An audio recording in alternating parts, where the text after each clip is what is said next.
देवाय। ओम नमो भगवते वासुदेवाय।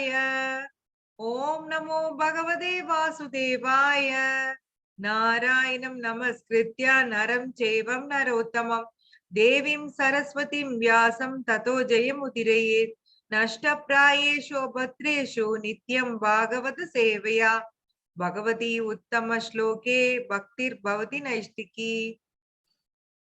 अर्जुन उवाच स्थितप्रज्ञस्य का भाषा समाधिस्तस्य केशव स्थितति किं प्रभाक्षेद किम आसीद व्रजेद किम। सो यार படிக்கிறீங்க மாதாஜி?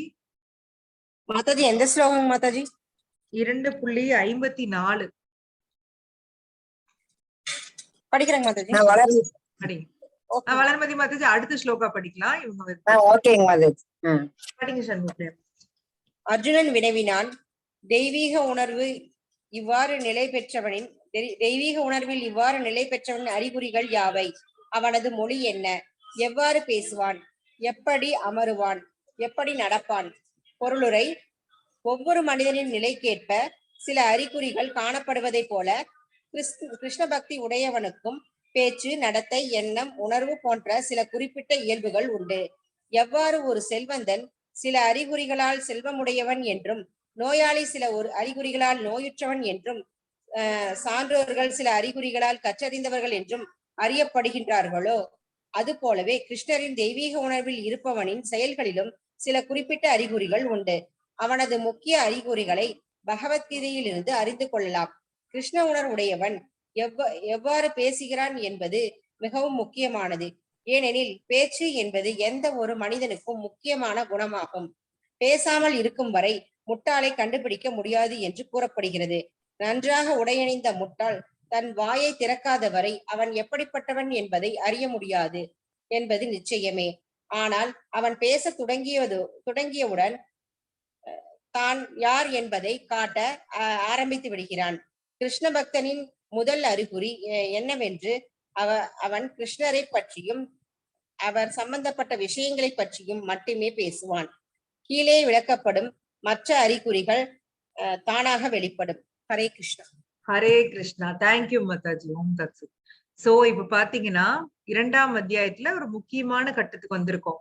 சோ இதுக்கு முன்னாடி பகவான் சில இதெல்லாம் சொன்னாரு.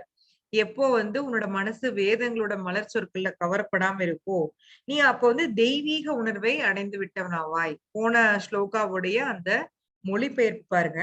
எப்போது உன் மனம் வேதங்களின் மலர் சொற்களால் கவரப்படாத நிலை அடைகிறதோ, எப்போது அது தன்னுணர்வின் சமாதியில் நிலைத்திருக்கிறதோ, அப்போது நீ தெய்வீக உணர்வை அடைந்து விட்டவன் ஆவாயின்னு சொல்றாரு. சோ இப்ப அர்ஜுனாவுக்கு நம்மள மாதிரியே டவுட் வருது. நமக்கும் டவுட் இருக்கும் இல்லைங்களா? சரி, நான் இப்ப தெய்வீக உணர்வு அடைஞ்சிட்டேனா, நான் இது எப்படி தெரிஞ்சுக்கிறது? நீங்களே எல்லாருமே பாருங்க, கிருஷ்ண உணர்வுல இருக்கீங்க, சான் பண்றீங்க. சோ பகவானுக்கு பிரசாதம் வச்சு சாப்பிடுறீங்க. சில பேர் பகவானுக்கு பிரசாதம் வச்சு சாப்பிடுறீங்க. சோ எப்பவுமே கிருஷ்ணா பத்தி கேட்டுட்டே இருக்கீங்க. இப்போ உங்களுக்கு ஒரு டவுட் வரும், நான் உண்மையாவே கிருஷ்ண உணர்வுல தான் இருக்கனா? அப்ப அதனுடைய அறிகுறி என்ன? அது எப்படி நான் தெரிஞ்சுக்கிறது? அப்படி இருக்கிறவங்க அவங்க எப்படி இருப்பாங்க அப்படின்னு சொல்லி அர்ஜுனா ஒரு கியூரியாசிட்டியில கேள்வி கேட்கிறாரு. சோ அதுக்கான அந்த கேள்விதான் இந்த ஸ்லோகா. அவங்க எப்படி அவங்களுடைய அறிகுறி என்ன, அவங்க என்ன பேசுவாங்க, மொழி என்ன, எப்படி பேசுவாங்க, எப்படி அமருவாங்க, எப்படி நடப்பாங்க அப்படின்னா அப்படியே லிட்டரா நம்ம புரிஞ்சு கூடாது. ஃபர்ஸ்ட் அறிகுறி கேட்கிறாரு. அடுத்தது அவங்க அந்த இருமைக்கு அப்பாற்பட்டு எப்படி இருப்பாங்க, அத என்ன அதான் இந்த மொழி என்ன, எவ்வாறு பேசுவான்னு கொடுத்திருக்கிறதுலாம் இந்த இருமையிலிருந்து தள்ளி அவங்க எப்படி இருப்பாங்க. அடுத்தது அவங்க இந்த புலன்களுடைய அந்த எப்படி கண்ட்ரோல் பண்ணி இருப்பாங்க, புலனுகர்ச்சி பொருட்கள் இருந்து எப்படி விலகி இருப்பாங்க. இதெல்லாம் தான் இந்த எப்படி அமருவான், எப்படி நடப்பான் அப்படின்னு கேக்குறது. சும்மா லிட்டரலா பாத்தீங்கன்னா நாம எந்திரிச்சு நடக்கிறோம் இல்லையா, அந்த மாதிரி நடக்கிறது இல்ல. அவங்களோட செயல்பாடு எப்படி இருக்கும் அததான் கேட்கிறாரு அர்ஜுனா.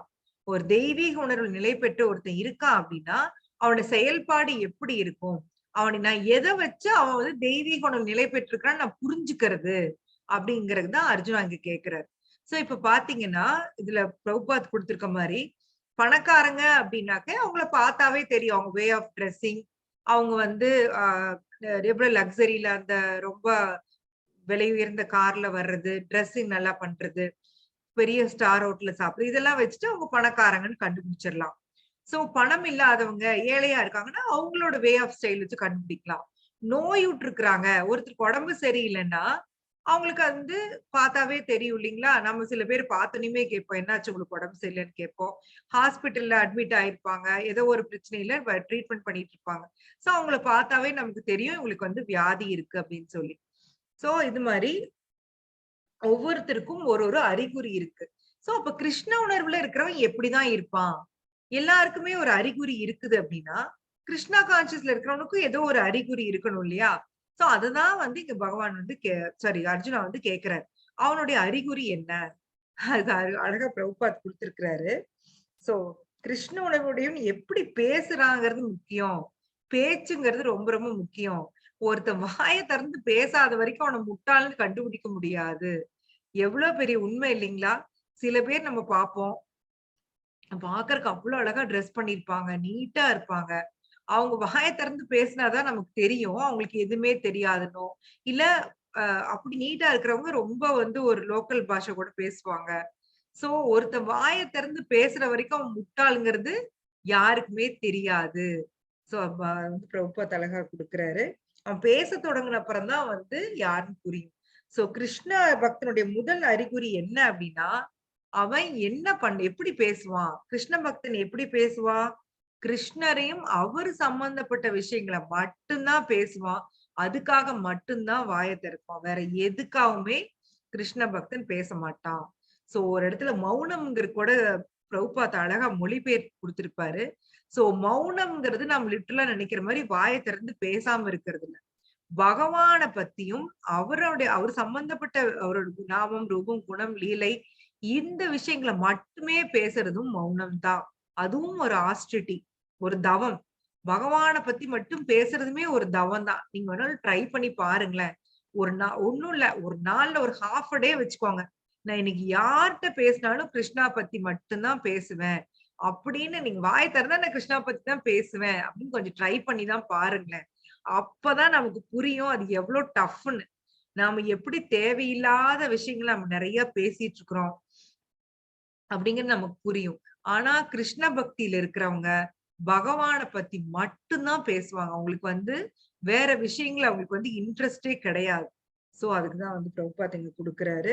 சோ அடுத்தது வந்து ஸ்லோகா பார்க்கலாம். இப்ப வந்து பகவான் வந்து இதுக்கான விளக்கம். இப்ப வந்து அந்த கிருஷ்ண பக்தன் எப்படி இருப்பான் அப்படிங்கிறதுக்கு அந்த விளக்கம் குடுக்க ஆரம்பிக்கிறார். அறிகுறி என்னன்னு ஃபர்ஸ்ட் கேள்வி கேட்டார் இல்லைங்களா? சோ அந்த அறிகுறி என்ன அப்படிங்கிறது ஃபர்ஸ்ட் ஸ்லோகா. இந்த அடுத்த ஸ்லோகா. श्रीभगवानुवाच प्रजगादि यदा कामान् सर्वा पार्थमनोगतान् आत्मन्येवात्मन दुष्ट स्थितप्रज्ञस्तदोच्यते.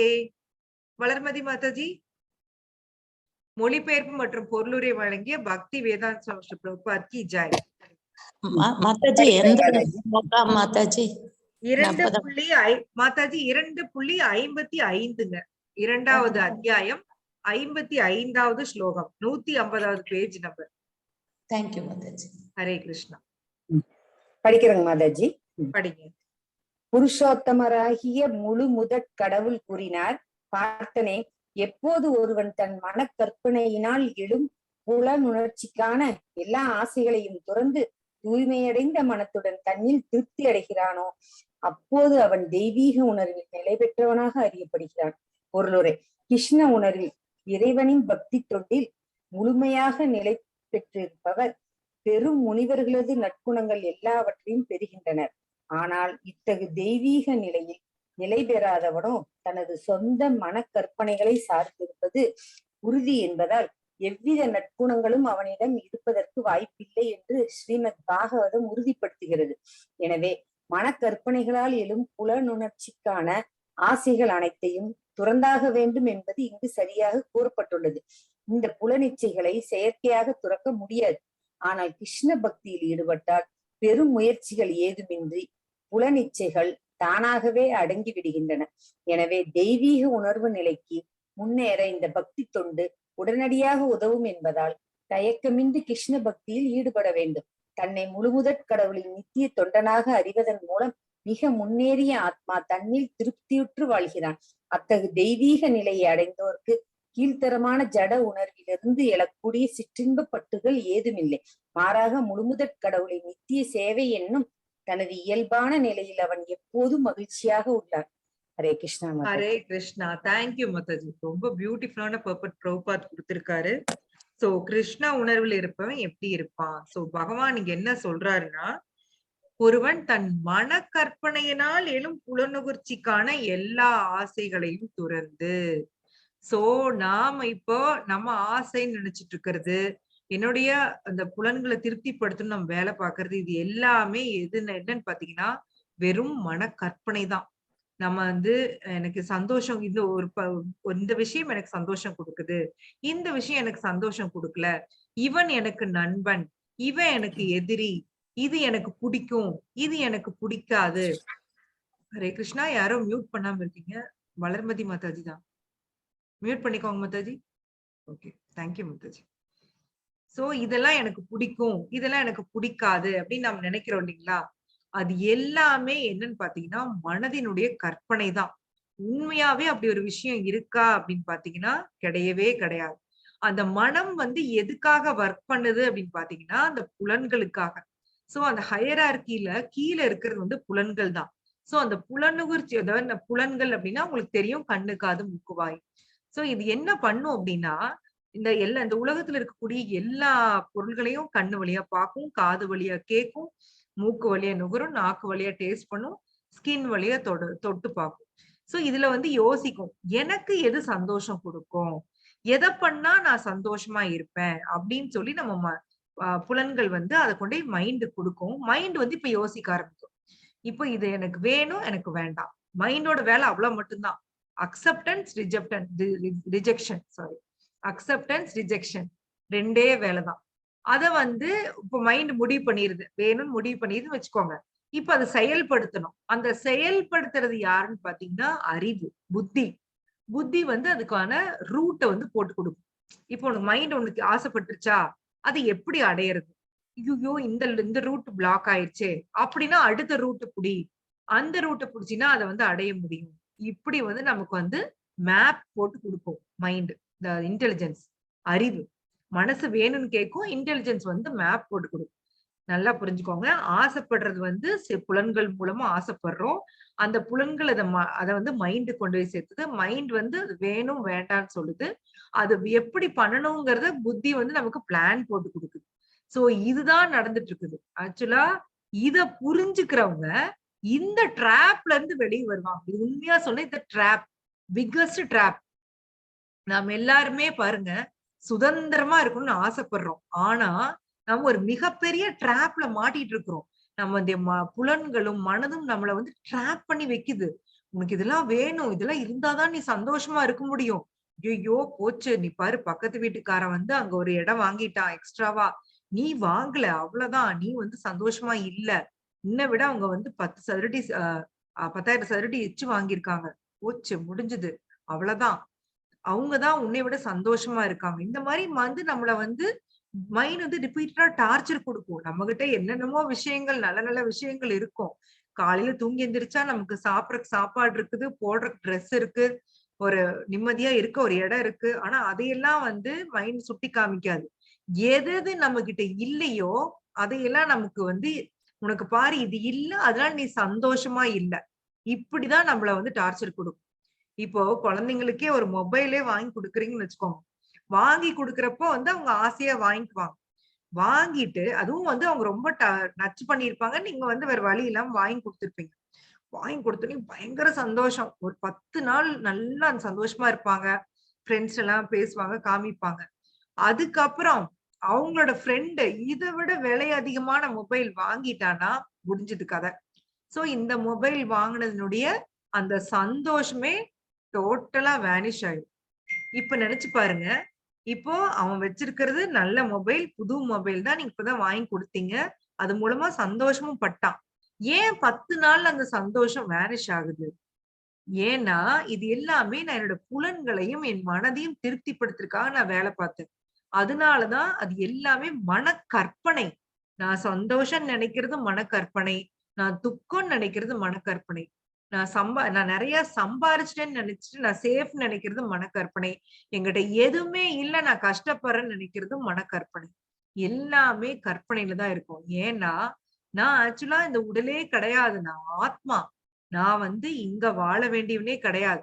என்னுடைய வீடு வந்து கோலோக விருந்தாவனம். நான் வந்து அங்க இருக்க வேண்டியவன். ஆனா, நான் வந்து செயற்கையா நான் வந்து ரொம்ப என்ஜாய் பண்ணணும்னு நினைச்சேன். அதுக்காக இங்க பகவான் என்ன அனுப்பிச்சு விட்டுருக்காரு. இங்க ஒரு செயற்கையா ஒரு உலகம் கிரியேட் பண்ணி, எனக்காக கிரியேட் பண்ணி அனுப்பி விட்டுருக்காரு. நான் இங்க வந்துட்டு பகவான் கிட்ட நான் வந்து ரொம்ப நல்லா இன்டராக்ட் பண்ணிட்டு இருந்திருப்பேன். ரொம்ப நல்லா பண்ணிட்டு இருந்திருக்கேன். அதே சந்தோஷம் இங்க வேணும்னு நான் வந்து தேடுறேன். எங்க தேடுறேன்? அந்த சந்தோஷம் இல்லவே இல்லாத இடத்துல தேடுறேன். எப்பவுமே எது எங்க இருக்கோ அங்கதான் தேடணும் இல்லைங்களா? இல்லாத இடத்துல போய் நம்ம ஒண்ண தேடினோம்னா, நமக்கு வந்து கண்டிப்பா கிடைக்காது. ஒரு பொருள நீங்க கொண்டு போய் ஒரு இடத்துல வைக்கிறீங்க. நீங்க திருப்பி அந்த இடத்துல போய் தேடினா தான் கிடைக்குமே ஒழிய, நீங்க இன்னொரு இடத்துல போய் தேடினீங்கன்னா அது எப்படி கிடைக்கும்? நம்மளுடைய நிம்மதி, சந்தோஷம் எல்லாத்தையும் நாம வந்து நம்ம பகவான் கூட இருந்த அந்த ஆன்மீக உலகத்துல விட்டுட்டு வந்துட்டோம். நாம இங்க வந்து திருப்பி அது எங்கேயாவது கிடைக்குமா? கிடைக்குமான்னு சொல்லி தேடுறோம். ஆனா கிடைக்கல. சோ நான் கற்பனை பண்ணிக்கிறேன். ஓ! இப்ப நான் வந்து என்னுடைய இந்த உடல திருப்திப்படுத்திட்டேன்னா எனக்கு சந்தோஷம் கிடைக்கும் போல அப்படின்னு நினைச்சுக்கிட்டு நான் வேலை பார்க்கிறேன். அதத்தான் பகவான் வந்து நம்மள விமூடான்னு சொல்றாரு. விமூட ஆத்மா. நாமெல்லாம் வந்து அந்த முக்குணங்களோட கண்ட்ரோல்ல கஷ்டப்பட்டு இருக்கிறோம். முக்குணங்கள் நம்மள போட்டு ஆட்டுன்னு ஆட்டுது. ஆனா அது புரியாம நான் இங்க சந்தோஷமா இருக்கேன். நான் வந்து உலகத்திலேயே பணக்காரன் நானு. நான் நினைச்சேன்னா அடுத்த செகண்ட் எதா இருந்தாலும் வாங்கிருவேன். ரொம்ப நான் வந்து அடிக்கடி வெளிநாடு போவேன். இருக்கிற எல்லா இன்பத்தையும் நான் நல்லா வந்து ட்ரிங்க்ஸ் எடுத்துப்பேன். பெண்களோட போறேன். எல்லா சந்தோஷத்தையும் நான் அனுபவிச்சுட்டேன். நான் ரொம்ப ஹாப்பியா இருக்கேன் அப்படின்னு நம்ம செயற்கையா நினைச்சுக்கிறோம். உண்மையாவே அப்படி என்ஜாய் பண்ணிட்டு இருக்கிறவங்கள நீங்க போய் கேளுங்க. உண்மையாவே நீங்க சந்தோஷமா இருக்கீங்களான்னு? இல்லை. அங்கேயே ஏதோ ஒண்ணு லாகிங். என்னமோ ஒண்ணு லாகிங். என்னமோ ஒரு சின்ன பிஞ்ச் லாகிங் அவங்களுக்கு தோணும். ஏன்னா அவங்க பண்றதெல்லாம் தப்புன்னு அவங்களுக்கு தெரியும். தண்ணி அடிக்கிற தப்பு, அதாவது ட்ரிங்க்ஸ் எல்லாரும் எடுத்துக்கிறாங்க இல்லைங்களா? அவங்களுக்கு யாருக்காவது தெரியாம இருக்குன்னு நினைக்கிறீங்களா? அதான் கொட்டை எழுத்துல எழுதி வச்சிருக்காங்களே, குடி குடியை கெடுக்கும், குடிப்பழக்கம் நாட்டை கெடுக்குமோ, உங்க வீட்டை கெடுக்குமோ என்னமோ போட்டிருப்பாங்கல்ல. சோ கொட்டை எழுத்துல போட்டிருக்காங்க. சிகரெட் ஸ்மோக் பண்றவங்களுக்கும் ஸ்மோக்கிங் இஸ் இன்ஜூரியஸ் டு ஹெல்த்ன்னு போட்டிருப்பாங்க. அதே மாதிரி லேடிஸ்ட்ட போறவங்களுக்கும் அதுதான். அது என்ன அவங்களுக்கு வந்து நிரந்தர சந்தோஷத்தை கொடுக்குதா? 1 மினிட் 1 மினிட்.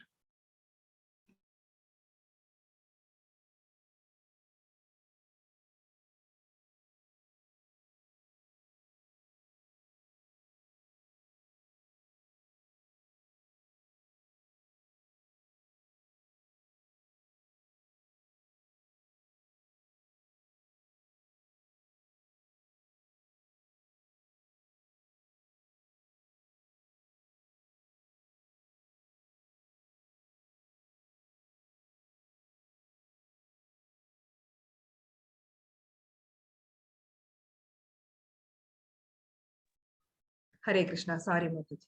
சோ அந்த மாதிரி எல்லாருக்குமே அது தப்புன்னு தெரியும். ஆனா என்ஜாய்மெண்ட் நினைச்சிட்டு நம்ம வந்து அதை பண்றோம்.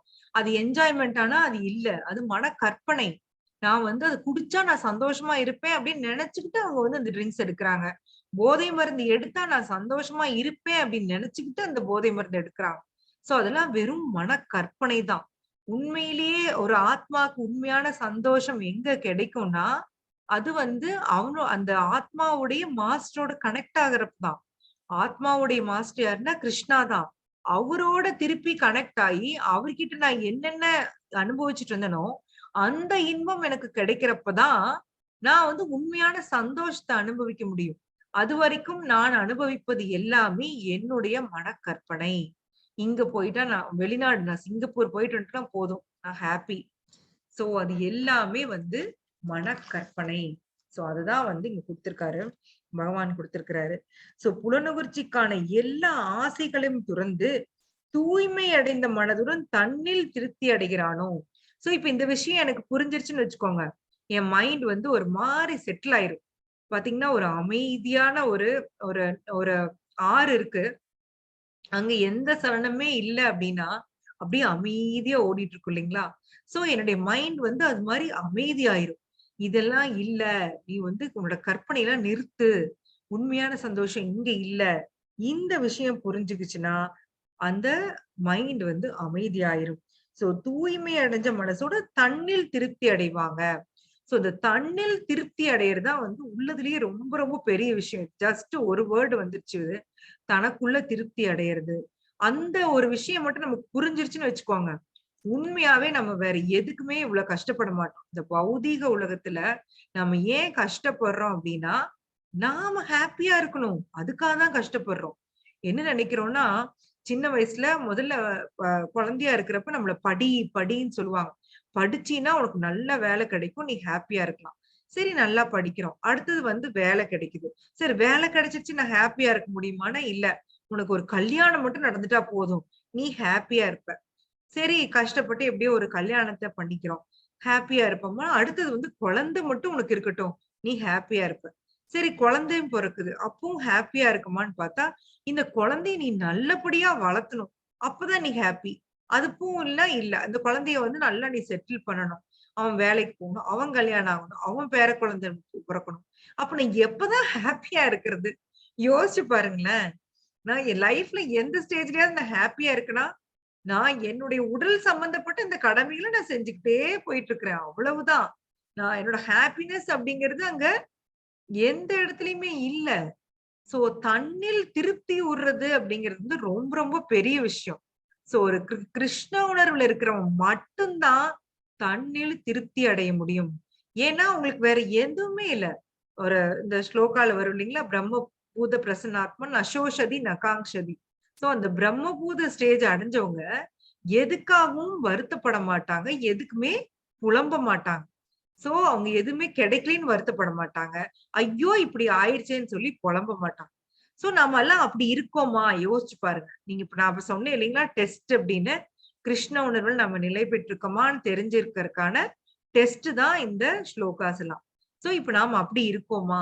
ஒரு சின்ன ஒரு விஷயம் நம்மளுடைய இதுக்கு எதிரா நடந்துச்சுன்னா கூட, நாம என்ன புலம்புறோம் இல்லைங்களா? ஐயையோ! இப்படி ஆயிருச்சே, அப்படி ஆயிருச்சே, நான் இப்படி நினைச்சேன், ஆனா அப்படி நடந்துருச்சே. புலம்புன்னு புலம்பும். அதுவும் லேடீஸ்க்கு வந்து பாத்தீங்கன்னா, புலம்புறனா ரொம்ப பிடிக்கும். ஜென்ட்ஸ் கூட வெளியில காமிச்சுக்க மாட்டாங்க. அவங்க எவ்வளவு கஷ்டமா இருந்தாலும், அப்படியே அவங்க இது பண்ணி போயிருவாங்க. ஆனா லேடீஸ் வந்து வீட்ல உட்கார்ந்து புலம்புன்னு புலம்பி, ஹஸ்பண்டையும் ஒரு வழி பண்ணி, குழந்தைங்களையும் ஒரு வழி பண்ணிருவோம் இல்லைங்களா? Yes or no Matajis? நான் மட்டும் தான் புலம்புவேனா? எஸ் மாதாஜி நான் எஸ் மாதாஜி. எஸ் மாதாஜி, எல்லாருமே அப்படிதான்.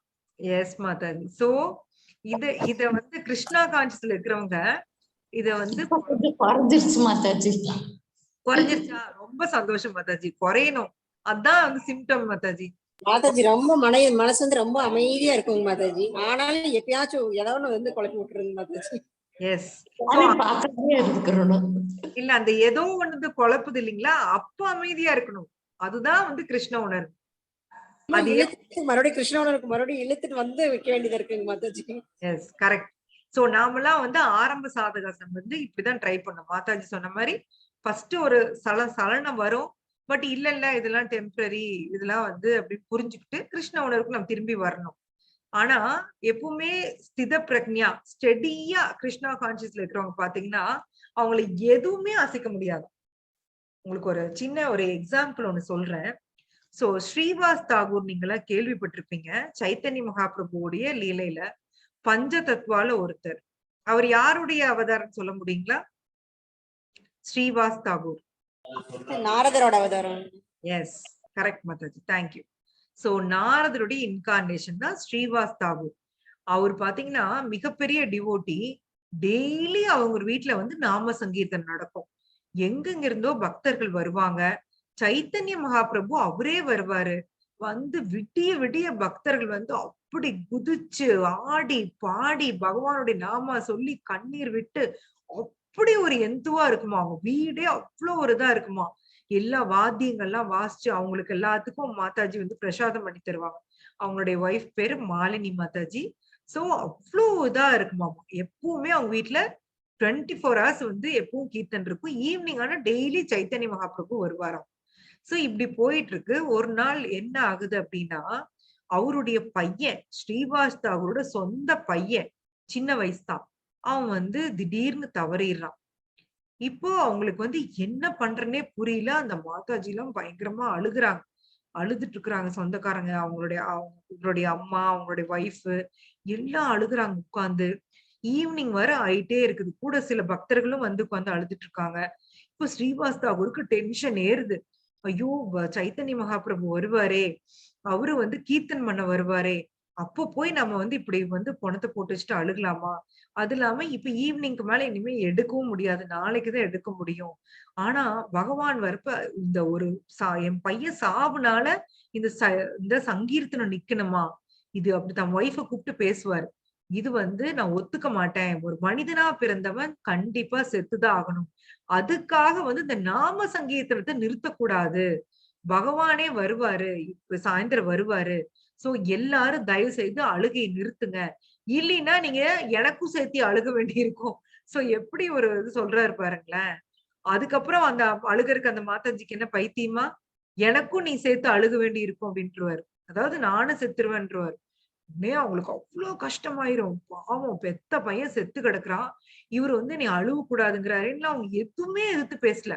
உடனே எல்லாரும் உள்ள கொண்டு போய் அந்த பணத்த வச்சுட்டு கிட்ட உட்கார்ந்து லேடீஸ் மட்டும் இருக்காங்க. சோ இந்த இடத்த கிளியர் பண்ணிடுறாங்க. சில டிவோட்டீஸ் பக்தர்கள் மட்டும் அங்க இருக்கிறாங்க. சோ சைத்தன்ய மகாபிரபு எப்பவும் போல அந்த டைமுக்கு வந்து அங்க வர்றாரு. வந்துட்டு அவர் வந்து வந்து அவர் பாட்டுக்கு நாம சங்கீர்த்தனம் பண்றாரு. ஸ்ரீவாஸ் தாகூர் எதையுமே வெளிய காமிச்சுக்கல.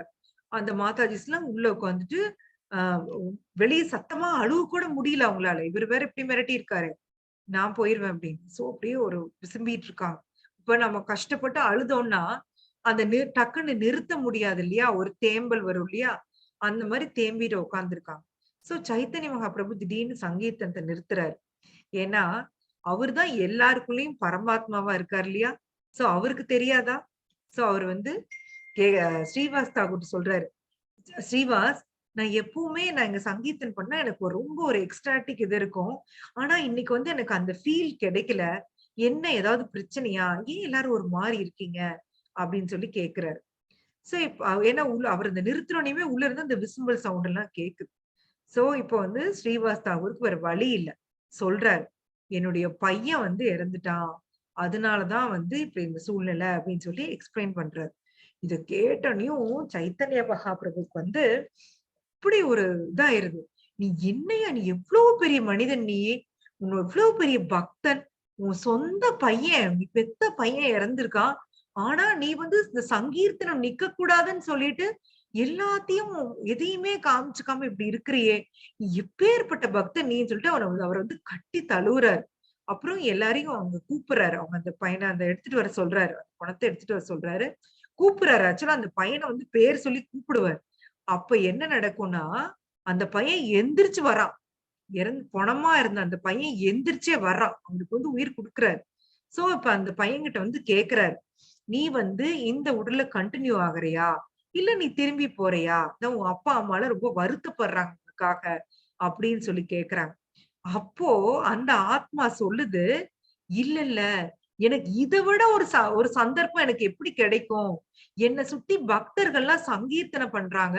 நீங்க முழு முதல் கடவுளே என்ன வந்து நீங்க எனக்கு வந்து கூப்பிட்டு பேசுறீங்க. எனக்கு வந்து இன்னொரு ஜென்மமெல்லாம் நான் எடுத்தேன்னா, இந்த மாரி எனக்கு நடக்குமா? வாய்ப்பே இல்ல. நான் இப்பவே வந்து நான் இந்த உடல விடணும்னு தான் நான் ஆசைப்படுறேன்." அப்படின்னு சொல்லி அந்த ஆத்மா சொல்லுதாம். நெனச்சு பாருங்க. வீட்ல சங்கீர்த்தனம் பகவானே நாம சங்கீர்த்தனம் பண்றாரு. அத கேக்குது அந்த ஆத்மா. இத விட என்ன வேணும்? ஒரு ஆத்மாக்கு இத விட என்ன வேணும்? யோசிச்சு பாருங்க. இதுக்கு தானே நாம எல்லாருமே ஏங்குறோம் இல்லீங்களா? கிருஷ்ணா கான்ஷியஸ்குள்ள உள்ள இருக்கிற எல்லாருமே எதுக்கு ஏங்குறோம்னா, என்னுடைய டெத் பெட்ல எனக்கு நாம சங்கீர்த்தனம், பகவானுடைய நாம சங்கீர்த்தனம் என்னுடைய காதுல ஒலிக்கணும். பக்தர்களுடைய குரல் என் காதுல கேட்கணும். இதுதான் நம்ம எல்லாருமே வேண்டுவோம். அது வந்து அந்த ஆத்மா கிடைச்சிருக்கு. சோ அந்த ஆத்மா சொல்லுது, இத விட குடுப்பினை எனக்கு எதுவுமே இல்ல. நான் கிளம்புறேன்னு சொல்லிரும். சோ ஸ்ரீவாஸ் தாகூர் என்ன ஒரு பக்தர் யோசிச்சு பாருங்க. தன்னோட பையன் இறந்தத கூட பொருட்படுத்தாம, அந்த நாம சங்கீதம் நிக்க கூடாது. என்னோட டிவோஷனல் சர்வீஸ் நிக்க கூடாது. ஏன்னா, இந்த உடல் டெம்பரரி. இந்த உடல் எப்ப வேணாலும் அழியக்கூடியது. இப்ப இன்னைக்கு இல்லைன்னா நாளைக்கு, என் பையன் இப்ப சாகலைன்னா இன்னும் ஒரு 50 வருஷம் கழிச்சு சாவான். சோ அதுக்காக அந்த நாம சங்கீர்த்தனத்தை நான் நிறுத்தக்கூடாது. பகவானுடைய பக்தி தொண்டுல நான் நிலையா இருக்கணும். இதுதான் ஸ்ரீவாஸ் தாகூருடைய நிலைப்பாடா இருந்தது. சோ இதுதான் ஒரு கிருஷ்ண உணர்வுல இருக்கவனுடைய அறிகுறி. சோ நாம வந்து யோசிச்சுக்கலாம். நாமெல்லாம் அந்த அளவுக்கு ஸ்டெடி மைண்டடா இருக்கிறோமா? ஸ்தித பிரக்ஞாவா நாம் இருக்கோமா? அப்படிங்கிறத வந்து நம்ம யோசிச்சுக்கணும். சோ அதுதான் பகவான் இங்க கொடுத்திருக்காரு. மித்தது எல்லாமே மனக்கற்பனைன்னு அவன் புரிஞ்சிருப்பான். என்னுடைய பக்தி தொண்டுல அவன் நிலைச்சிருப்பான். அதுதான் வந்து இந்த இதுல பாத்தீங்கன்னா பிரபுபாத் கொடுக்கிறாரு. தெய்வீக நிலையில் நிலைத்திராத இருப்பவன் நிலை பெறாதவனும் தனது சொந்த மனக்கற்பனைகளை சார்ந்திருப்பது உறுதி என்பதால் எவ்வித நற்குணங்களும் அவரிடம் இருப்பதற்கு வாய்ப்பே இல்லை. பாகவதமே இது சொல்லுது. அந்த மாதிரி நீங்க வந்து நான் கிருஷ்ண உணர்வுல, அதாவது பகவானுடைய பக்தியில நான் இல்ல, ஆனா நான் வந்து எல்லா நற்குணமும் இருக்கு அப்படின்னு நீங்க சொன்னீங்க நினைச்சீங்கன்னா அதுவும் மனக்கற்பனை. ஏன்னா நீங்க மிகப்பெரிய அபராதம் பண்றீங்க. நீங்க இந்த பூமிக்கு வந்ததே பகவானாலதான். நாமெல்லாம் பகவானுடைய ஆன்மீக பொறி. நாம இங்க இருக்கிற எல்லாத்தையும் எடுத்து யூஸ் பண்றோம். பகவான் கொடுத்த அத்தனையும் யூஸ் பண்ணிட்டு அவருக்கு ஒரு நன்றி கூட நான் செலுத்தாம, மித்தபடி இந்த பௌதீக உலகத்தினுடைய சட்டத்திட்டத்தை நான் ஃபாலோ பண்ணி நான் பெஸ்டா இருந்து என்ன பயன்? ஒரு ஸ்லோகாவே இருக்கு. இதெல்லாம் எது நீ பெஸ்டா ஃபாலோ பண்ணி நீ என்ன பயன்? அதெல்லாம் நான் எதையுமே நான் ஃபாலோ பண்ணாம பகவானுடைய பக்தி மட்டும் நான் எடுத்துக்கிட்டேன்னா எனக்கு என்ன லாஸ்? எனக்கு எந்தவித லாஸும் கிடையாது. சோ பௌதிக உலகத்தினுடைய சட்டதிட்டங்கள் மட்டும் நான் ஃபாலோ பண்றேன் அப்படின்னா என் லைஃப் ஃபெயிலியர். இதே நான் பகவானுடைய பக்தி மட்டும் நான் எடுத்துக்கிட்டேன் அப்படின்னா என் லைஃப் சக்சஸ். சோ பகவானோட பக்தி எடுத்தோம்னா என்ன ஆகும்னா ஆட்டோமேட்டிக்கா நம்ம பகவானுக்கு என்னென்ன பிடிக்குமோ அதுக்கு தகுந்த மாதிரி நம்ம இருப்போம். பகவான் 12வது அத்தியாயத்துல சொல்றாரு, அத்வேஷ்டா சர்வ பூதானா மைத்ர கருணை ஏவச்ச. சோ யார் மேலயுமே துவேஷம் இல்லாம இருப்பான், எல்லாருடையும் கருணையா இருப்பான், எல்லார்ட்டையும் பொறுமையா இருப்பான். என்னுடைய பக்தன் இப்படிலாம் இருப்பான், இவன் தான் எனக்கு பிரியமானவன் அப்படின்னு சொல்றாரு. சோ அப்ப பகவானுக்கு பிரியமா ஆகணும்னா ஆட்டோமேட்டிக்கா என்கிட்ட வந்து இது எல்லா நல்ல குவாலிட்டியும் டெவலப் ஆயிரும். இதுக்காக நான் தனியா உட்கார்ந்து நான் ஒர்க் பண்ண தேவையில்லை. செயற்கையா நான் வந்து ஒரு பொறுமையை வரவழைக்க தேவையில்லை. செயற்கையா மத்தவங்க மேல அன்பை வர வைக்க தேவையில்லை. நான் பாக்குறப்பவே எல்லாரையும் பாக்குறப்ப என்ன தெரியும்னா இவங்க எல்லாருமே ஆத்மா, பகவானுடைய பின்ன பகுதி. இவங்க எல்லாருக்குள்ளயும் பகவான் வந்து சூப்பர் சோலா இருக்காரு, பரமாத்மாவா இருக்காரு. அப்ப நான் அவங்கள வணங்குறேன், அவங்களுக்கு நான் மதிப்பு கொடுக்குறேன்.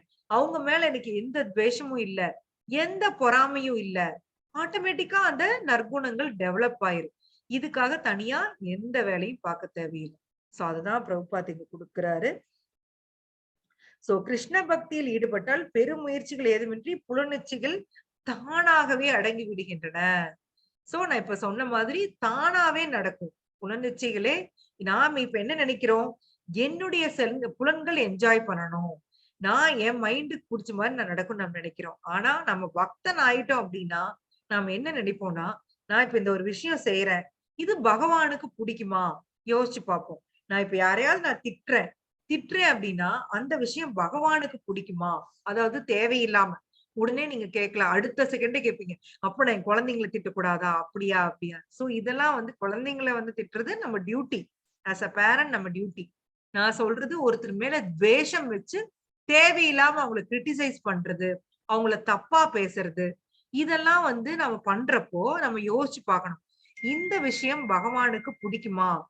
பிடிக்காதுன்னா வந்து நான் அதை செய்யக்கூடாது. சோ நான் கிருஷ்ணா கான்சியஸ்ல முன்னேறிக்கணும்னா நான் எப்படி புரிஞ்சுக்கணும்னா, நான் ஒவ்வொரு விஷயமும் செய்யறப்ப நான் என்னை இன்ட்ரோஸ்பெக்ட் பண்ணிக்கணும். இந்த விஷயம் பகவானுக்கு பிடிக்குமா? அப்ப நான் செய்யறேன். இது பிடிக்காதா? நான் செய்ய மாட்டேன். இப்படி நாம பண்ண ஆரம்பிச்சோம்னாவே என்னன்னா நிறைய ஃபில்டர் ஆயிரும். நாம பகவானுக்கு பிடிக்காத விஷயங்கள் நம்ம செய்யக்கூடாதுங்கிறதுல முடிவா இருந்தோம்னா ஃபில்டர் ஆயிரும். ஆனா நான் இப்ப சொல்லிட்டேன், இது ரொம்ப ரொம்ப ரொம்ப டஃப். மாயா வந்து நம்மள சும்மா விட மாட்டாங்க. நம்மளுக்கு வந்து எங்கிருந்தோ சுருன்னு ஒரு கோபம் வரும். மத்தவங்க சொல்றப்போ நம்ம பொறுமையா இருக்குன்னு தான் நினைப்போம். ஆனா நமக்கு எங்கிருந்தோ ஒரு கோபம் வரும். சில விஷயங்களை நம்மள அறியாம நம்ம ரியாக்ட் பண்ணிருவோம். ஏன்னா நம்ம இன்னும் முக்குணங்களுடைய பிடியில தான் நம்ம இருக்கோம். நான் இப்ப சொல்லிட்டு இருக்கிற இந்த எல்லா விஷயங்களுமே அந்த முக்குணங்களை தாண்டினவங்க பகவானுடைய பக்தர்கள் எல்லாமே பாத்தீங்கன்னா இந்த 3 குணங்களுடைய ஆதிக்கத்திலிருந்து விடுபட்டவங்க. ஏன் எப்படி அப்படின்னு கேட்டீங்கன்னா பகவானே சொல்றாரு, இந்த முக்குணங்கள்ல இருந்து ஆதிக்கம், இந்த முக்குணம், இந்த மாயா சக்தி வந்து என்னுடைய சக்தி. இந்த முக்குணங்களோட ஆதிக்கத்துல இருந்து நீ வெளிப்படணும்னா என்கிட்ட சரண்டர் ஆகணும்னு சொல்றாரு. சோ அவர்கிட்ட சரண்டர் ஆனவங்க என்ன பண்ணுவாங்கன்னா அதையும் சொல்றாரு. சததம் கீர்த்தயந்தோமா, என்னைய பத்தியே கீர்த்தனம் பண்ணிட்டே இருப்பாங்க. பகவானே 24 hours நினைச்சிட்டு இருப்பாங்க. அவங்கதான் வந்து இந்த முக்குணங்களை தாண்டின நிலையில இருப்பாங்க. சோ நான் வந்து அப்படி இருக்கேனா டெஸ்ட் பண்ணி பார்த்துக்கோங்க. நான் இதெல்லாமே உங்க சாய்ஸ் விடுறேன். சோ தன்னை முழுமுதல் கடவுள் நித்திய தொண்டனாக அறிவதன் மூலம் மிக முன்னேறிய ஆத்மா தன்னில் திருப்தியுற்று வாழ்கிறான். அத்தகு தெய்வீக நிலை அடைந்தோருக்கு கீழ்த்தரமான ஜட உணவிலிருந்து எழக்கூடிய சிற்றின்ப பற்றுக்கள் ஏதும் இல்லை. சோ நாம் வந்து இந்த சிற்றின்பத்துக்கெல்லாம் ஆசைப்பட மாட்டோம். இப்போ வெளிநாடு போனாதான் சந்தோஷம், ட்ரிங்க்ஸ் எடுத்தாதான் சந்தோஷம் நம்ம சொன்னோம் இல்லைங்களா? அது எதுக்குமே வந்து பகவானுடைய பக்தன் ஆசைப்பட மாட்டான். ஆனா ஏன்னா அதுல கிடைக்கக்கூடிய இன்பம் வந்து சிற்றின்பம். அது ரொம்ப டெம்பரரி. ஏன் இப்போ ஒருத்தர் தண்ணியே அடிக்கிறாங்கன்னு வச்சுக்கோங்க, அவங்க வந்து அந்த இன்பம் வந்து எப்பவுமே இருக்கணும் இல்லைங்களா? ஏன் வந்து அந்த அந்த இதோட ட்ரிங்க்ஸோட ஆதிக்கம் குறைஞ்ச உடனே திருப்பி அவங்க வந்து போய் திருப்பியும் வந்து ட்ரிங்க்ஸ் எடுக்க போறாங்க இல்லைங்களா? சோ அப்போ அதுல இருந்தே புரியுது அது வந்து ரொம்ப ரொம்ப டெம்பரரி இன்பம். அவங்களுக்கு வந்து ஒரு இன்ஃபிளேட்டட் ஃபீலிங் கிடைக்குது, அவ்வளவுதான். ஆனா பகவானுடைய பக்தன் வந்து தன்னையே அவருடைய நித்திய தொண்டன்னு புரிஞ்சுக்கிறான். அப்ப கிடைக்குது பாருங்க ஒரு இன்பம், அது நிரந்தரமான இன்பம். சோ அந்த இன்பத்துக்கு தான் நம்ம எல்லாருமே ஏங்குறோம், அதுக்குதான் ஒர்க் பண்றோம். ஆனா தெரியாம இந்த உலகத்துல பாருங்க எத்தனையோ கோடி மக்கள் இருக்காங்க. அவங்களுக்கு எல்லாருக்கும் இந்த விஷயம் தெரிஞ்சிருச்சா அப்படின்னா இல்ல. ஒரு சில பேர், ரொம்ப ஃபியூ தான் வந்து இந்த கிருஷ்ண உணர்வு பத்தின விஷயங்களை காது கொடுத்தே கேட்கிறோம் இல்லைங்களா? நீங்களும் போய் உங்க ஃப்ரெண்ட்ஸ்ட சொல்லியிருப்பீங்க, உங்க ரிலேட்டிவ்ஸ்ட சொல்லியிருப்பீங்க, உங்க ஃபேமிலி மெம்பர்ஸ்ட சொல்லியிருப்பீங்க. எல்லாரும் தயாரா இருக்காங்களா அதை கேட்கறதுக்கு? சொல்லுங்க பாப்போம். நோ மாதாஜி, யாருமே நம்மளதான் என்னமோ நமக்கு இருக்காட்டுன்னு நினைச்சுக்கிறாங்க மாதாஜி நம்மள. எஸ். ஏன்னா அவங்களுக்கு வந்து அதுல இன்ட்ரெஸ்ட் இல்ல, அந்த டேஸ்ட் அவங்களுக்கு கிடைக்கல. நீங்க தொடர்ந்து நீங்க பகவானை பத்தி நீங்க கேட்க வரீங்க, பகவானுடைய பக்தர்களை பத்தி கேட்க வரீங்கன்னா you have developed an interest, ஒரு டேஸ்ட். அந்த டேஸ்ட் நீங்க அந்த உயர் சுவையை நீங்க அனுபவிச்சிட்டீங்க. ஆனா அவங்களுக்கு வந்து அந்த டேஸ்ட் கிடைக்கல, தெரியல. அதாவது அவங்க தங்களை தாங்களே இறுக்கமா மூடிக்கிறாங்க. ஐயோ இதை விட்டுட்டு போயிட்டுன்னா என்னோட என்ஜாய்மெண்ட் போயிரும், அவ்வளவுதான் அப்படின்னு பயப்படுறாங்க. ஆனா நாம வந்து இந்த உயர் சுவையை ஒரு சின்ன கிளிம்ஸ் தான், ஒரு சின்ன டேஸ்ட் நம்ம அனுபவிச்சிட்டோம். அதனாலதான் பாருங்க பகவத்கீதை வகுப்புன்னு போட்டாவே நம்ம எல்லாரும் அலறிட்டு ஓடி வரோம் இல்லைங்களா? இன்னும் கேட்கணும், இன்னும் கேட்கணும். காலையில கூட மாதாஜி கேட்டாங்க, இன்னும் என் சிஸ்டரோட ஸ்பீச், இன்னைக்கு ஸ்பீச் கிடைக்குமான்னு கேட்டாங்க. சோ அந்த மாதிரி இன்னும் இன்னும் இன்னும் இன்னும் வேணும், இன்னும் வேணும். பகவானை பத்தின விஷயம் இன்னும் கேட்கணும். பகவத்கீதை முடிஞ்சுதா பாகவத கிளாஸ் போலாம். திருப்பி திருப்பி நம்ம கேட்கிறோம்னா அது வந்து நம்முடைய ஆத்மா வந்து அந்த சுகத்தை அனுபவிச்சுட்டு இருக்கு. இப்ப நீங்க கேட்கறது எல்லாமே உங்களோட ஆத்மா தான் நீங்க தான் ஆத்மா. ஆக்சுவலா நீங்க தான் உள்ள சுவைச்சிட்டு இருக்கிறீங்க. சோ இந்த உயர் சுவையை நான் அனுபவிச்சிட்டேன் அப்படின்னா எனக்கு வேற எதுலயுமே சந்தோஷம் வராது. இப்ப நீங்க எல்லாம் சொன்னீங்க இல்லையா, நாங்கெல்லாம் வந்து ஓரளவு ரிஃபைன் ஆயிட்டு இருக்கோம் மாதாஜி அப்படின்னு சொல்லிட்டு இருக்கீங்க. சோ இதெல்லாம் ஏன்னா நீங்க அந்த ஹையர் டேஸ்ட வந்து ஒரு கிளிம்ஸ் அனுபவிச்சிருக்கோம். இன்னும் ஃபுல்லா அனுபவிச்சோம்னா எப்படி இருக்கும் யோசிச்சு பாருங்களேன். இந்த நெக்டாரை மட்டும் நம்ம குடிச்சிட்டோம்னா அவ்வளவுதான், நம்ம வேற எதுவுமே நமக்கு பிடிக்காது. இந்த பௌதிக உலகத்தினுடைய சந்தோஷம் அப்படின்னு நம்ம நினைச்சிட்டு இருக்கிறது எதுவுமே நமக்கு பிடிக்காது. இன்னும் நம்ம ஃபுல்லா நமக்கு அது கிடைக்காதனால இன்னும் கொஞ்சம் கொஞ்சம் சில அலைப்பாயுதல் நமக்கு இருக்கு. இப்பவுமே நம்ம டிவோட்டிஸ் எல்லாம் கூட ஒரு வாட்டி பேசிட்டு இருக்கப்போ சொல்லிட்டு இருந்தாங்க, சென்டருக்கு பக்கத்திலேயே வந்து ஏதோ இந்த இளையராஜா சாங்ஸ் பழசு ஓடிட்டு இருந்துச்சு. அப்போ ஒரு டிவோட்டி சொல்லிட்டு இருந்தாரு, ஏன்னா நம்மளுடைய காலத்துல அப்ப இளையராஜா சாங்ஸ் தான் ஃபேமஸ் இல்லைங்களா? சோ இத கேட்டோம்னா இது பின்னாடி போயிருவ மாட்டிருக்கே அப்படின்னு சொல்லி ஒரு பயத்துல ஒரு டிவோட்டி ஒருத்தர் சொன்னாரு. ஏன்னா மாயா அவ்வளோ ஸ்ட்ராங், ஷீ இஸ் வெயிட்டிங். அவங்க வந்து நம்மள அவ்வளவு சீக்கிரம் கிருஷ்ணாட்ட திரும்பறதுக்கு விட மாட்டாங்க. நம்ம கிட்ட வலை வீசிட்டே இருப்பாங்க. சோ அதை தாண்டி நான் கிருஷ்ண உணர்வுல நிலை பெறணும்னா அதுக்கு நான் போய் கிருஷ்ணாவுடைய காலை கெட்டியா புடிச்சுக்கணும். அப்பதான் வந்து மாயா வந்து என்கிட்ட வரமாட்டாங்க இல்லைங்களா? நான் ஸ்ட்ராங்கா எதையாவது புடிச்சு இப்ப தண்ணியிலேயே நான் வந்து வந்துட்டு இருக்கேன். நான் எதையாவது நான் புடிச்சுட்டேன் அப்படின்னா தப்பிச்சுக்குவேன்.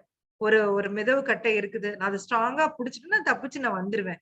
இல்ல நான் சும்மாவே நான் நீச்சல் அடிச்சே தான் வருவேன் அப்படின்னா, ஒரு கட்டத்துல நம்ம ஓஞ்சு போயிருவோம் இல்லைங்களா? Yes or no? Yes, Mataji. ஓஞ்சிரும். சோ நமக்கு ஸ்ட்ராங்கா ஒரு புடிமானம் வேணும். அந்த ஸ்ட்ராங்கான புடிமானம் தான் கிருஷ்ணா. சோ அந்த மாயாவோட பிடியில இருந்து நான் தப்பிக்கணும்னா, நான் கிருஷ்ணாவ கெட்டியா புடிச்சுக்கணும். அது எப்படி கெட்டியா புடிக்கிறதுன்னு பாத்தீங்கன்னா, அதுக்கு ஒரே வழி சாண்டிங் தான். பகவானுடைய நாமா, பகவானுடைய நீங்க சொல்ல சொல்ல சொல்ல சொல்ல நம்ம பகவானோடயே கனெக்ட் ஆகுறோம் இல்லீங்களா? பகவானோட நீங்க கனெக்ட் ஆகுறப்ப நம்ம கெட்டியா அவரோட கால புடிச்சுக்கலாம். அப்புறம் வந்து நம்மள வந்து மாயா எதுவுமே பண்ண முடியாது. அந்த அளவுக்கு நம்ம போகணும்னா, சாண்டிங் வந்து அந்த அளவுக்கு குவாலிட்டி சாண்டிங் நம்ம பண்ணணும். நாம இப்ப வந்து நாம அபராத் ஸ்டேஜ்ல தான் இருக்கோம். சோ அந்த நாம பாஷா அந்த சுத்தமான நாம நம்ம எப்ப சொல்ல ஆரம்பிக்கிறோமோ, அந்த குற்றங்கள்லாம் எதுவுமே இல்லாம நம்ம சொல்ல ஆரம்பிக்கிறப்போ பாத்தீங்கன்னா, ஆட்டோமேட்டிக்கா வந்து நம்ம பகவானோட நம்ம கனெக்ட் ஆயிருவோம். அதுக்காக வந்து நாம தனியா ஒர்க் பண்ண தேவையில்ல. சோ பகவானுடைய பக்தர்கள் அதுதான் பண்றாங்க. நம்ம ஆக்சுவலா ஹனுமன் ஹனுமன் பார்த்து நம்ம எப்பவுமே ரொம்ப வியந்து போவோம் இல்லைங்களா? அந்த ஹனுமனுக்கு கூட தனக்கு இவ்வளவு பவர் இருக்குதுங்கிறதே அவருக்கு வந்து அந்த ராம நாமா சொன்னப்பதான் அவருக்கு தெரிஞ்சது. இல்லைங்களா? இப்ப இவங்க எல்லாருமே பாருங்க, சுக்ரீவன் வந்து 4 டைரக்ஷன்லயும் 4 டீம் அனுப்புறாரு. மங்கிகள் அந்த குரங்குகள் அந்த வானரப்படை வந்து அனுப்புறாரு. அந்த சதர்ன் டைரக்ஷனுக்கு வர டீம் பாத்தீங்கன்னா ஹனுமன், அங்கதன், ஜாம்பவான் இந்த மாதிரி இவங்களோட தலைமையில ஒரு டீம் வராங்க. இவங்களுக்கு எல்லாருக்குமே ஒரு குறிப்பிட்ட கெடு கொடுக்குறாரு சுக்ரீவன். இதுக்குள்ள நீங்க எல்லாம் திரும்பி வரணும் அப்படின்னு சொல்லி சொல்றாரு. சோ அந்த கெடுவும் முடிஞ்சிருது. இவங்களும் எங்கெங்கயோ தேடுறாங்க. சீதா தேவி பத்தி ஒரு சின்ன க்ளூ கூட கிடைக்கல. அப்படியே ரொம்ப வெறுத்து போயிடுறாங்க. அப்ப அங்கதன் சொல்றாரு, பேசாம நம்மள சூசைட் பண்ணிக்கலாமா? எப்படி நம்ம போய் திருப்பி ராமரோட முகத்துல முழிக்கிறது? எங்கிருந்து நம்மள வந்து எவ்வளவு ஒரு ஆசையா அனுப்பிச்சு வச்சாங்க. இங்கிருந்து ஒரு நியூஸுமே நம்மளால கொண்டு போக முடியல. ஜடாயு பாருங்க, அவர் எவ்வளவு ஒரு குடுப்பின. அவருக்கு வந்து நல்லா தெரியும். தன்னால ஃபைட் பண்ணி ராவணனை தடுத்து நிறுத்த முடியாதுன்னு ஜடாயுவுக்கு நல்லாவே தெரியும். இல்லைங்களா? ஜடாயுக்கு வயசாயிருச்சு. அவருக்கு 50,000 வயது. ஜடாயு வந்து ஒரு கழுகு. தெரியாதவங்களுக்காக நான் சொல்றேன். ஜடாயு வந்து ஒரு கழுகு. ராவணன் வந்து சீதா தேவி கடத்திட்டு போறப்போ, அந்த புஷ்பக விமானத்துல போறப்போ, அந்த கழுகு வந்து அவரை தடுக்குது. ஒரு மிகப்பெரிய கழுகு அவரு. அந்த போய் அவரை தடுக்குது ராவணனை. தைரியம் இருந்தா எங்கூட ஃபைட் பண்ணி பாருன்னு சொல்லி ராவணனை தடுக்குது. ஏன்னா, ராவணன் சீதா தேவி கடத்தினது ஒரு அபிஜித் முகூர்த்தம். அந்த டைம்ல வந்து யாராவது இதா பண்ணா அவங்களுக்கு சக்சஸ் கிடைச்சிரும். அதுக்கப்புறம் கொஞ்சம் டிலே பண்ணா அடுத்த முகூர்த்தம் வந்துரும். அதுல வந்து பண்றவங்களுக்கு சக்சஸ் கிடைக்காது. அதோட ராமர் வேற எப்படி சீதா தேவி தேடிட்டு வருவார். இதெல்லாம் புரிஞ்சுகிட்டு ஜடாயு வந்து ராவணனை தடுத்து அந்த டைம் போக்குறதுக்காக ஃபைட் பண்றது. நல்லா தெரியும் ராவணன் தன்னை கொன்றுவான்னு தெரியும். ஆனாலும் ஃபைட் பண்றாரு. எதுக்காக? பகவானுடைய சேவைக்காக, ராமருக்காக ஃபைட் பண்றாரு. அப்படியே அந்த கழுக வந்து ஃபர்ஸ்ட் வந்து ஒரு நல்லா கொத்தி ராவணனுக்கு காயம் பண்ணிடுவார். அப்புறம் ராவணனுக்கு கோவம் வந்து தன்னுடைய வால் எடுத்து வீசினோடனையும் அந்த சிறகெல்லாம் இதாகும். அப்படியே சீதாதேவி கத்துவாங்க. பார்த்துட்டு அவங்களுக்கு அவ்வளவு கஷ்டமாயிரும். தனக்காக வேண்டி தன்னோட உயிரையே தியாகம் பண்றாருன்னு சொல்லி அவ்வளவு கஷ்டப்படுவாங்க பார்த்துட்டு. அதுக்கு அந்த கொஞ்ச நேரம் ஃபைட் நடக்கும். பட் அவரு வந்து ஒரு மேட்சே கிடையாது ராவணனுக்கு. ராவணன் பயங்கர பலசாலி. சோ அந்த கழுகு பரிதாபமா விழுந்துரும். ஆனாலும் தன் உயிரை விடல. ராவணன் அவர் தள்ளி விட்டுட்டு அவர் போயிடுறாரு. அந்த கழுகு வந்து தன்னோட உயிரை விடாம வெயிட் பண்ணிட்டு இருக்காரு. சரி அந்த பக்கம் எப்படி ராமர் தேடிட்டு வருவாரு? அவருக்கு ஒரு சின்ன குழுவாவது கொடுக்கணும். ஏன்னா ராமருக்கு என்ன நடந்ததுன்னே தெரியாது. யாரு வந்தாங்கன்னு தெரியாது. ஏன்னா இவரை வந்து சீதா தேவி அந்த மானை தேடிட்டு போங்கன்னு அனுப்பிச்சிடுறாங்க. லக்ஷ்மணனையும் சத்தம் போட்டு அனுப்பிச்சிடுறாங்க. அங்க 2 பேருமே இல்ல. அங்க என்ன நடந்ததுன்னே அவங்களுக்கு தெரியாது. சோ தேடி அவங்க வந்து ராமரை தேடி வராரு. அங்க ஒரு பெரிய மாமிச மலை மாதிரி அந்த கழுகு கிடக்குது. சுத்திலும் ரத்தம். உடனே ராமர் நினைக்கிறாரு, ஐயோ சீதா தேவி இந்த கழுகு கொன்னுருச்சோ அப்படின்னு சொல்லி பயத்துல ஓடுறாரு. கிட்ட போறப்போ ராம் ராம் ராம் ராம் சொல்லி இந்த கழுகு வந்து சாண்ட் பண்ணிட்டு இருக்கான். ஏன்னா தான் உயிரை விடக்கூடாது, ஒரே முடிவு பகவான் வர்ற வரைக்கும் நான் வெயிட் பண்ணணும்னு சொல்லிட்டு ராம் ராம் ராம் ராம் சாண்ட் பண்ணுதான். அப்ப அவர் புரிஞ்சுக்கிறாரு, இது யாருன்னு புரிஞ்சுக்கிறாரு. பார்த்தனே புரிஞ்சிருச்சு. அப்ப ஜடாயு சொல்றாரு, இந்த மாதிரி நடந்தது, ராவணன் வந்து சீதா தேவியை கடத்திட்டு போயிட்டான், அவனோட நான் ஃபைட் பண்ணேன், ஆனா என்னால முடியல. ஆனா அந்த முகூர்த்தத்தை வந்து நான் தள்ளிட்டேன், எப்படியோ வந்து அவன் அந்த டைமை நான் தள்ளிட்டேன். அவன் போனது வந்து அவனுக்கு சாதகம் இல்லாத முகூர்த்தத்துக்கு தான் சீதா தேவி தூக்கிட்டு போயிருக்கான். சோ தயவு பண்ணி நீங்க போய் சீதா தேவியை காப்பாத்துங்க அப்படின்னு சொல்லி ஜடாயு சொல்லிட்டு ராமரோட மடியிலேயே உயிரை விடுறாராம். என்ன ஒரு பாக்கியம் பாருங்க, தசரதருக்கு கிடைக்காத பாக்கியம். தசரதர் எதுக்காக குழந்தை வேணும்னு ஆசைப்பட்டாரோ அந்த பாக்கியம் அவருக்கு நடக்கல. அவரு சாகரப்ப எந்த பையனும் அவரோட இல்ல. ஆனா ஜடாயு கிடைக்குது. பகவானுடைய சர்வீஸ்ல தன்னோட உயிரையே விட்டதுனால பகவான் தன்னோட மடியில வச்சிருக்கப்பவே அவரோட உயிர் போகுது. அப்புறம் பகவானே அந்த கழுகுக்கு வந்து தன்னோட அதோட ஈமக்கிரியை எல்லாம் பண்றாரு. கடைசி அந்த ரிச்சுவல்ஸ் எல்லாம் பண்றாரு. பண்ணி வந்து வந்து அனுப்பிச்சு வைக்கிறார் திருப்பி. சோ இதையெல்லாம் அங்கதன் சொல்லிட்டு இருக்காரு, இந்த கழுகுக்கு இருக்கிற பாக்கியம் கூட நமக்கு இல்லையே, என்ன பண்றேன்னு பேசிட்டு இருக்கப்போ அங்க வந்து இன்னொரு படன்னு சவுண்டு கேக்குது. இன்னொரு கழுகு வந்து அந்த இடத்துக்கு வருது. அவங்க வந்து அந்த கழுகு வந்து சொல்லுது, என் பேரு சாம்பதி, நான் வந்து ஜடாயுவோட பிரதர். நாங்க 2 பேருமே பாருங்க சின்ன வயசுல ரொம்ப திமிரா இருப்போம். நாங்க வந்து ரொம்ப பவர்ஃபுல், நாங்க ரொம்ப திமிரா இருப்போம்.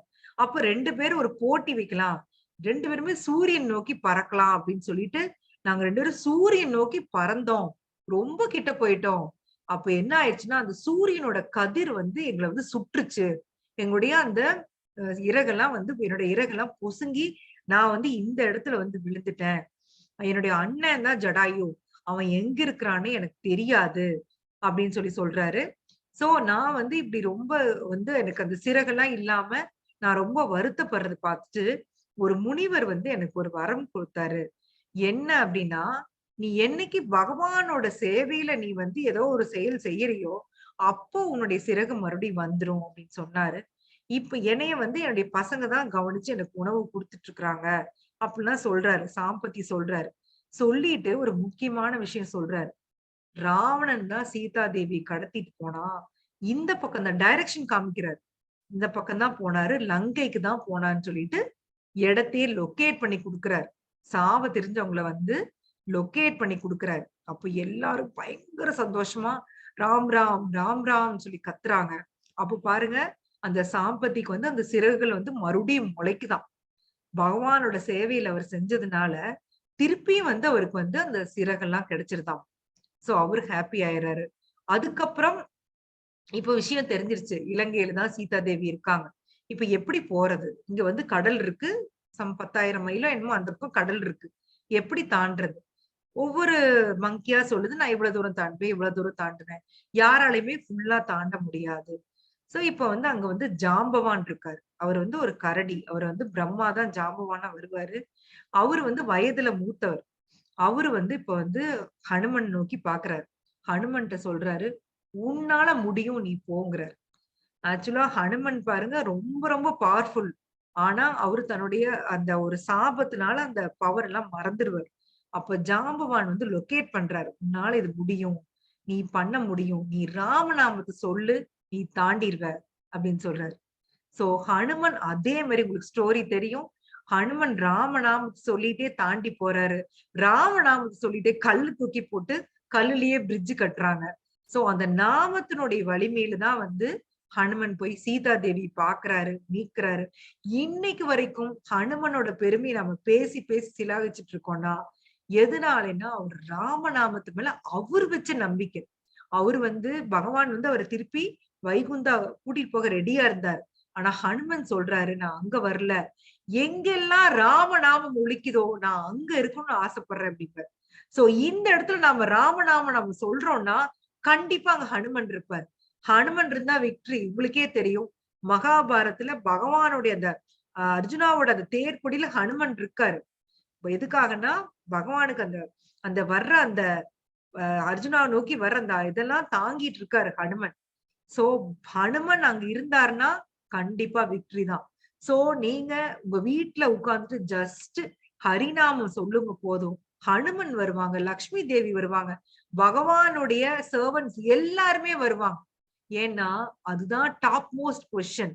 நாமளும் எதுக்காக நாம வந்து பாடுபடணும்னா பகவானுடைய சர்வன்ட் ஆகணும். ஏன்னா அதுதான் வந்து இந்த இந்த பௌதீக உலகத்துல மட்டும் இல்ல, ஆன்மீக உலகத்திலுமே மிக உயர்ந்த பொசிஷன் என்னன்னா நான் பகவானுடைய சேவகன். இதுதான். ஏன்னா இதுதான் ஒரிஜினல் கான்ஸ்டிடியூஷனல் பொசிஷன். அதை அடையறதுக்கு தான் நம்ம முயற்சி பண்ணுமே ஒழிய, நான் வந்து இந்த பௌதீக உலகத்துல என்னுடைய புலன்களை திருப்திப்படுத்துறதுக்காகவோ என்னுடைய மனதை திருப்திப்படுத்துறதுக்காகவோ நான் வந்து வேலை பார்க்க கூடாது. சோ பகவானுடைய பக்தன் என்ன பண்ணுவான்னா தன்னில் திருப்தி விட்டு இருப்பான், பகவானுக்காக மட்டும்தான் வேலை பார்ப்பான். அந்த மனோ கற்பனையினால எழக்கூடிய எல்லா ஆசைகளையும் அவன் துறந்துருவான். சோ அதுதான் வந்து இந்த ஸ்லோகால இருக்கு. இது ஒரு ஸ்லோகாவே நம்ம டிஸ்கஸ் பண்ணிட்டோம். So I stop here. உங்களுக்கு யாருக்காவது ஏதாவது டவுட்ஸ் இருந்தா நீங்க கேட்கலாம்.